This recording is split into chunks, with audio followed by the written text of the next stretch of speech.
Good morning students. Today we are going to learn degree. डिग्रीचे 3 प्रकार आहेत. त्यामध्ये पहिली पॉझिटिव्ह डिग्री, कंपॅरेटिव्ह डिग्री आणि सुपरलेटिव्ह डिग्री. पॉझिटिव्ह डिग्रीमध्ये ॲडजेक्टिव्हचे जे रूप होतं ते टॉल असतं, म्हणजे ते मूळ रूपच असतं, त्याच्यामध्ये कुठल्याही प्रकारचा प्रत्यय नसतो. कंपॅरेटिव्ह डिग्रीमध्ये मात्र ER प्रत्यय लागतो. काही वेळेला त्या ॲडजेक्टिव्हच्या सुरुवातीला मोर हा वर्ड लागतो आणि सुपरलेटिव्ह डिग्रीमध्ये मात्र EST किंवा काही वेळेला मोस्ट, म्हणजे दिलेलं ॲडजेक्टिव्ह जे आहे ते 1 सिलॅबीपेक्षा अनेक सिलॅबी असतील, म्हणजे मोठं वर्ड असेल, फॉर एक्झाम्पल इम्पॉर्टंट असेल तर मोस्ट इम्पॉर्टंट असं होऊ शकतं. त्याच पद्धतीने कंपॅरेटिव्हमध्ये मोर इम्पॉर्टंट होऊ शकतं. तर या ठिकाणी आता टॉल हा जो वर्ड आहे तो 1 सिलॅबीचा वर्ड आहे आणि त्यामुळे त्याला म्हणजे आपण तो वर्ड आपण फोडू शकत नाही, म्हणजे पटकन बोलू शकतो टॉल. त्यामध्ये 2 वर्ड म्हणजे होऊ शकत नाही, त्याची फोड होऊ शकत नाही आणि त्याच्यामुळे कंपॅरेटिव्ह डिग्रीमध्ये त्याचा टॉलर हा वर्ड होतो आणि सुपरलेटिव्ह डिग्रीमध्ये टॉलेस्ट होतो. तसं आपण इम्पॉर्टंट म्हणू शकत नाही किंवा ब्युटिफुल म्हणू शकत नाही.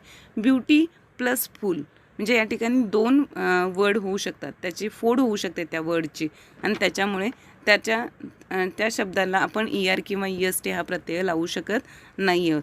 त्यानंतर ॲडजेक्टिव्हच्या बाबतीत काही नियम लक्षात ठेवणे गरजेचे आहेत. मग पहिला नियम आहे त्याचा, डिग्रीच्या वाक्यात विशेषणाचे मूळरूप वापरले असते नेहमी ॲज किंवा सो ॲजमध्ये असते. शक्यतो निगेटिव्ह सेंटेन्समध्ये सो ॲज वापरावे. For example Ram is as tall as Shyam.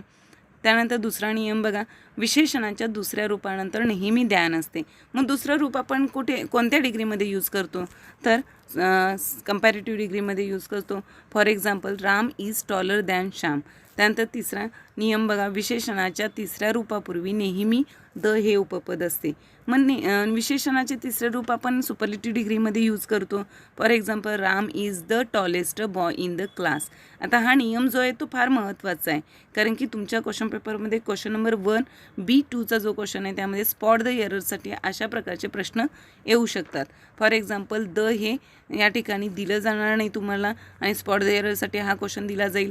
म्हणजेच Ram is tallest boy in the class असा जर का सेंटेन्स असेल तर त्यामध्ये एरर जो आहे तो आपण एरर म्हणजे काय, तर विशेषणाच्या तिसऱ्या रूपापूर्वी नेहमी द हे उपपद असते. म्हणजेच या ठिकाणी टॉलेस्टच्या आधी आपण द हे उपपद लिहिणं गरजेचं आहे.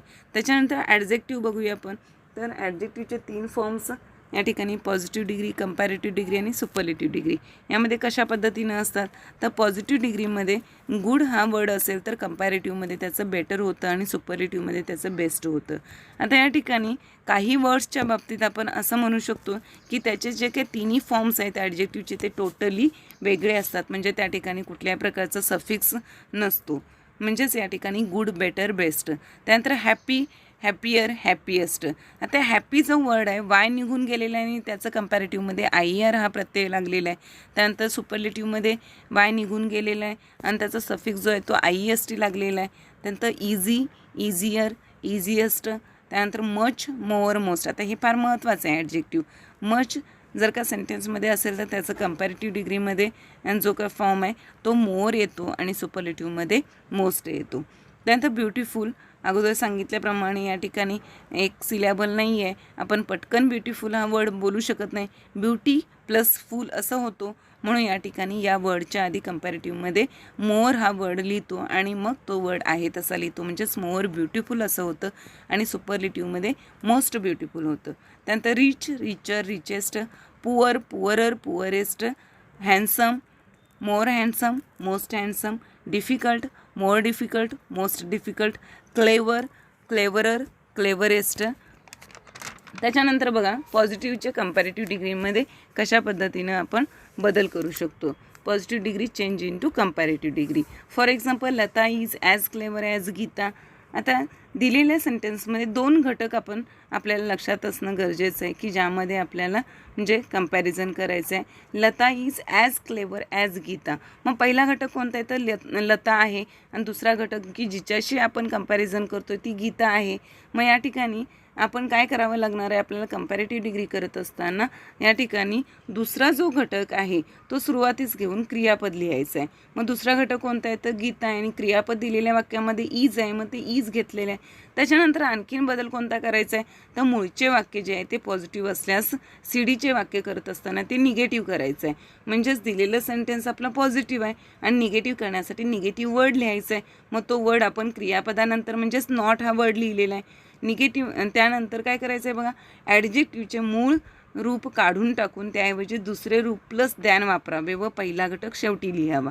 मग ॲडजेक्टिव्हचे मूळ रूप कोणतं आहे तर क्लेवर आहे, ॲजच्या मध्ये घातलेला आहे, कुठल्याही प्रकारचा सफिक्स नाही आहे त्याला, ते काढून टाकायचं ॲज सोबतच. आणि क्लेवरर म्हणजे त्या ठिकाणी ॲडजेक्टिव्हचे दुसरे रूप यूज करायचे जे आपण कंपॅरेटिव्ह डिग्रीमध्ये यूज करतो. म्हणजेच या ठिकाणी क्लेवरर असा वर्ड आला आणि त्यानंतर दॅन लिहून पहिला घटक जो सेंटेन्समध्ये होता तो आपला शेवटी आलेला आहे. त्याच्यानंतर आणखीन दुसरं एक एक्झाम्पल बघा त्या डिग्रीमधलं, तर Sita works as hard as Gita.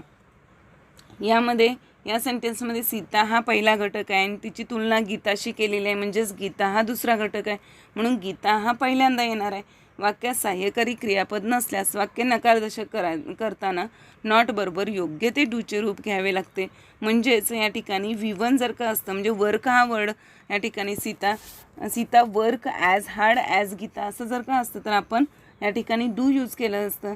पण या ठिकाणी वर्क्स आहे म्हणजेच V प्लस यस किंवा साठी आपण डज यूज करायचं आहे आपल्याला. आणि जर का V2 असतं तर डीड वापरून क्रियापदाचे मूळ रूप करावे लागते. म्हणजेच या ठिकाणी या सेंटेन्समध्ये आपल्याला Gita does not work harder than Sita असं हे वाक्य आपल्याला करावं लागणार आहे. त्याच्यानंतर बघा कंपॅरेटिव्हचे पॉझिटिव्ह डिग्रीमध्ये कशा पद्धतीनं रूपांतर करायचं आहे. Comparative degree change into positive degree. See here one example is given, Lata is not cleverer than Gita. आता आपल्याला माहितीच आहे पहिला घटक लता आहे, दुसरा घटक गीता आहे. मग दुसरा घटक आपण पहिल्यांदा घ्यायचा आहे आणि क्रियापद लिहायचं आहे. त्याच्यानंतर मूळचे वाक्य जे आहे ते पॉझिटिव्ह असल्यास आपलं उत्तर ॲन्सर जे आहे ते निगेटिव्ह येणार आहे आणि निगेटिव्ह असल्यास पॉझिटिव्ह येणार आहे. दिलेलं सेंटेन्स जे आहे ते निगेटिव्ह आहे त्यामुळे आपला ॲन्सर जे आहे ते पॉझिटिव्ह येणार आहे. म्हणजेच Gita is so clever as Lata किंवा Gita is as clever as Lata. त्याच्यानंतर बघा काही एक्झाम्पल्स दिलेले आहेत. The beauty of genuine brotherhood and peace is more precious than diamonds. आता दिलेलं सेंटेन्स कोणत्या डिग्रीचं आहे हे तुम्हाला ओळखू शकतं कारण की ॲडजेक्टिव्हच्या अगोदर मोर आहे आणि ॲडजेक्टिव्हच्या नंतर दॅन हा वर्ड आहे. या दोन वर्डवरून दिलेलं सेंटेन्स सीडीचं आहे आणि आपल्याला करावं लागणार काय तर पीडी करावं लागणार आहे. म्हणजेच या ठिकाणी ज्या घटकांमध्ये तुलना केलेली आहे ते घटक आपण आधी शोधणं गरजेचं आहे. मग ते घटक कसे शोधायचे तर वाक्याच्या सुरुवातीला क्रियापद कुठे आहे बघायचं. मग इथं या दिलेल्या सेंटेन्समध्ये क्रियापद कोणतं आहे तर इज आहे. म्हणजेच पहिला घटक कोणता आहे तर the beauty of genuine brotherhood and piece. घटक पहिला घटक दोन घटकांमध्ये जेव्हा तुलना होते तेव्हा पहिला घटक छोटाच असला पाहिजे असं काय नाही आहे, तो मोठा असू शकतो. म्हणजेच या ठिकाणी the beauty of genuine brotherhood and piece हा पहिला घटक आहे आणि दुसरा घटक जो आहे तो डायमंड्स आहे. मग डायमंड्स हा दुसरा घटक आहे तो आपल्याला वाक्याच्या सुरुवातीला घ्यावा लागणार आहे. डायमंड्स घेतला. त्यानंतर आता दिलेला जो वर्ड आहे दुसरा घटक जो आहे तो काय आहे तर प्लुरल फॉर्ममध्ये आहे. म्हणून या ठिकाणी आपण अनेक वचन घ्यावं लागणार आहे. ते कोणतं घेतलं तर आर घेतलं. आता दिलेलं सेंटेन्स पॉझिटिव्ह असल्यामुळे आपण पीडीचं सेंटेन्स निगेटिव्ह करणार आहे. म्हणजेच इथं नॉट यूज केलेलं आहे. त्यानंतर so precious as the beauty of genuine brotherhood and peace. त्यानंतर बघा second sentence, histology was more difficult than anatomy. Anatomy हा दुसरा घटक आहे म्हणून तो सुरुवातीला घेतो आहे आपण. ॲनाटॉमी वॉज आता हा काही प्लुरल फॉर्ममध्ये नाही आहे त्यामुळे सिंग्युलर फॉर्ममध्ये आहे म्हणून वॉज आहे तसं घेतलेलं आहे. Anatomy was not so difficult as histology. त्याच्यानंतर पुढे बघा आपण सुपरलेटिव्ह डिग्री बघूया. सुपरलेटिव्हचे कंपॅरेटिव्ह कशा पद्धतीनं करायचं आहे. Superlative degree change into comparative degree. तुलना जर एकाचे अनेकांशी असेल तर त्याचे तिन्ही डिग्रीमध्ये रूपांतर होते. अशा वाक्याचे दोन गट पडतात. मग त्यामध्ये पहिलं सेंटेन्स असतं ते सिम्पल सेंटेन्स असतं, साधे वाक्य असतं. मग सुपरलेटिव्हचे कंपॅरेटिव्ह आपण करत असताना बघा for example, Ram is the tallest boy in the class. आता या ठिकाणी रूल्स कोणता आपण घेऊ शकतो. द सहित विशेषणाचे तिसरे रूप काढून टाकावं लागणार आहे आणि त्याच्याऐवजी आपल्याला दुसरे रूप plus than any other use करायचं आहे. म्हणजेच या ठिकाणी Ram is taller than any other boy in the class असं सेंटेन्स होणार आहे. त्यानंतर दुसरा गट कोणता आहे बघा तो, तर वन ऑफ दचे वाक्य. आता वन ऑफ दचे कन्स्ट्रक्शन जेव्हा असते तेव्हा सुपरलेटिव्ह डिग्रीचे कम्पॅरेटिव्ह होत असताना कोणता बदल होतो बघा. राम फॉर एक्झाम्पल बघा, Ram is one of the tallest boy in the class. आता वन ऑफ द सहित विशेषणाचे तिसरं रूप काढून टाकून त्याऐवजी आपल्याला दुसरे रूप प्लस दॅन मोस्ट अदर किंवा मेनी अदर वापरायचं आहे. म्हणजेच Ram is taller than most other boys in the class असं सेंटेन्स झालं. त्याच्यानंतर बघा कंपॅरेटिव्हचे पॉझिटिव्ह. आता कंपॅरेटिव्हचं पॉझिटिव्ह आपण याच्या आधी पाहिलेला आहे, पण हा जो फॉर्म आहे तो टोटली वेगळा आहे. म्हणजे जेव्हा आपण कंपॅरेटिव्हचं पॉझिटिव्ह करतो तेव्हा आपण नो अदरनं सुरुवात करतो, आणखीन व्हेरी फ्यूनं सुद्धा करतो. मग या ठिकाणी कशा पद्धतीनं वाक्य होतं बघा.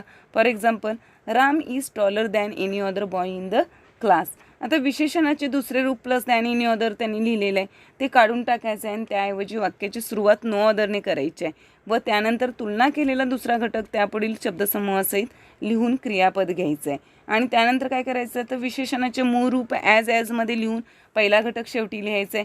म्हणजे सेंटेन्स कसं होणार आहे बघा, no other boy in the class. म्हणजे बॉय इन द क्लास हा दुसरा घटक आहे म्हणून तो आपण नो अदरच्या नंतर घेतला. म्हणजेच no other boy in the class is as tall as आणि पहिला घटक शेवटी घेतला राम. म्हणजेच या ठिकाणी बघा सेंटेन्स कसं झालं, no other boy in the class is as tall as Ram. त्यानंतर कंपॅरेटिव्हचे पॉझिटिव्ह व्हेरी फ्यूचे कन्स्ट्रक्शन कशा पद्धतीनं केलेलं आहे बघा. Ram is taller than most other boys in the class. विशेषणाचे दुसरे रूप प्लस दॅन मोस्ट अदर. म्हणजेच टॉलर दॅन मोस्ट अदर हे आपण काय करायचं आहे काढून टाकायचं आहे आणि त्याच्याऐवजी वाक्याची सुरुवात व्हेरी फ्यूनं करायची आहे. मग व्हेरी फ्यूनं करून त्यापुढे तुलना केलेला दुसरा घटक त्यापुढील शब्दसमूहासहित लिहून क्रियापदाचे अनेक वचन घ्यायचे आहे. विशेषणाचे मूळ रूप ॲज किंवा सो ॲजमध्ये लिहून पहिला घटक शेवटी लिहायचं आहे. म्हणजेच दिलेल्या सेंटेन्समध्ये कशा पद्धतीने बदल होणार बघा. Very few boys in the class are as tall as Ram.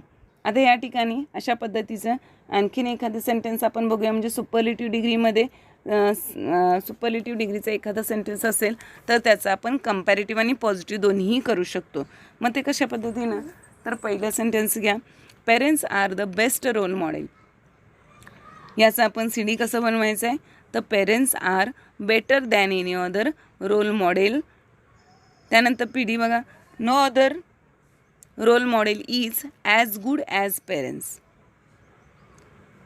त्यानंतर second sentence, Lata is the most industrious girl in the class. Lata is more industrious than any other girl in the class. हे झालं कंपॅरेटिव्ह डिग्रीचं. आता त्याचंच आपण positive degree कसं करायचं आहे बघा. No other girl in the class is as industrious as Lata. जर व्हिडिओ आवडला असेल तर लाईक करा, शेअर करा व सबस्क्राईब करा व बेल आयकॉन क्लिक करा. त्यामुळे नवीन जे व्हिडिओ केले जातील ते तुम्हाला पाहायला मिळतील.